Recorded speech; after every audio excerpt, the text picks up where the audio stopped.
ওবায়দুল কাদেরের অবস্থান ঘিরে আলোচনায় সিলেটের কাজী কেশল।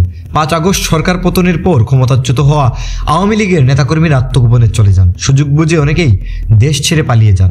দেশ থেকে নেতাদের মধ্যে রয়েছেন আওয়ামী লীগের সাধারণ সম্পাদক এবং সাবেক সড়ক পরিবহন ও সেতুমন্ত্রী ওবায়দুল কাদের।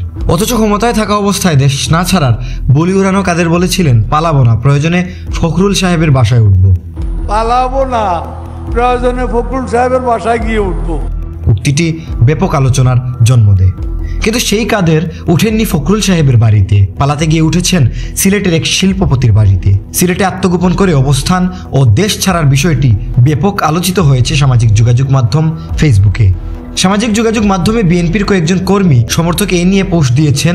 পোস্টে এনআরবি ব্যাংকের চেয়ারম্যান ও আল হারামাইন হাসপাতালের স্বত্বাধিকারী মাহতাবুর রহমান নাসেরের বিলাসবহুল বাড়ি কাজী কেশলের দিকেই ইশারা করে লেখা হয়, এই বাড়িতে অবস্থান করছিলেন আওয়ামী লীগের সাধারণ সম্পাদক ওবায়দুল কাদের। ছাত্র জনতার আন্দোলনে গদি ছাড়ার 3 মাস পর চলতি মাসের প্রথম দিকে সিলেট সীমান্ত দিয়ে ভারতের মেঘালয়ে পালিয়ে যেতে সক্ষম হয়েছেন কাদের। এখনও তিনি সেখানে আছেন বলে নির্ভরযোগ্য একাধিক সূত্র নিশ্চিত করেছে।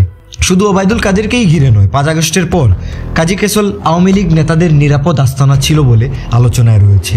গুরুত্বপূর্ণ নেতাদের ওই বাড়িতে আশ্রয় ও দেশ ছেড়ে পালাতে বিএনপি চেয়ারপারসনের উপদেষ্টা ও সিলেট সিটি কর্পোরেশনের সাবেক মেয়র আরিফুল হক চৌধুরীর ভূমিকা নিয়েও সামাজিক যোগাযোগ মাধ্যম ফেসবুকে দলের কর্মীদের স্ট্যাটাস ঘুরে বেড়াচ্ছে। ছাত্র জনতার বিপ্লব পরবর্তী আওয়ামী লীগের নেতাকর্মীদের পালিয়ে যেতে সাহায্য করেছেন বলে সরাসরি অভিযোগ করেছেন খোদ দলের নেতাকর্মীরা।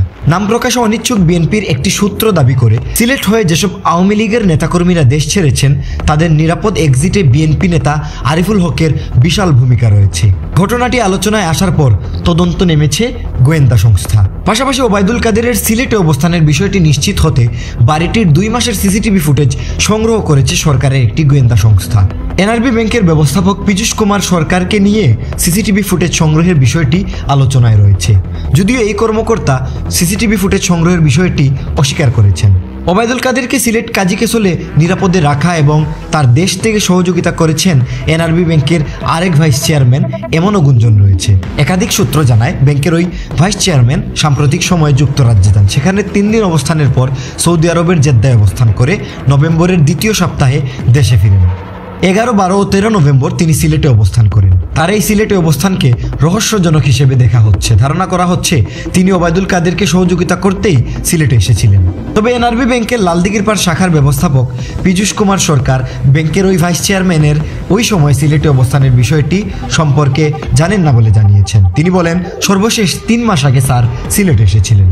ছাত্র জনতার আন্দোলনের মুখে আওয়ামী লীগের সাধারণ সম্পাদক সাবেক সড়ক পরিবহন ও সেতুমন্ত্রী ওবায়দুল কাদের দেশ ছাড়ার আগে 3 মাসের বেশি সময় নানা জায়গায় পালিয়ে থাকতে হয়েছে। দেশের বিভিন্ন স্থানে হত্যা মামলা সহ প্রায় 200 শতাধিক মামলায় তাকে আসামি করা হয়েছে। আলী হায়দার মৃদুল, শ্যামল, সিলেট।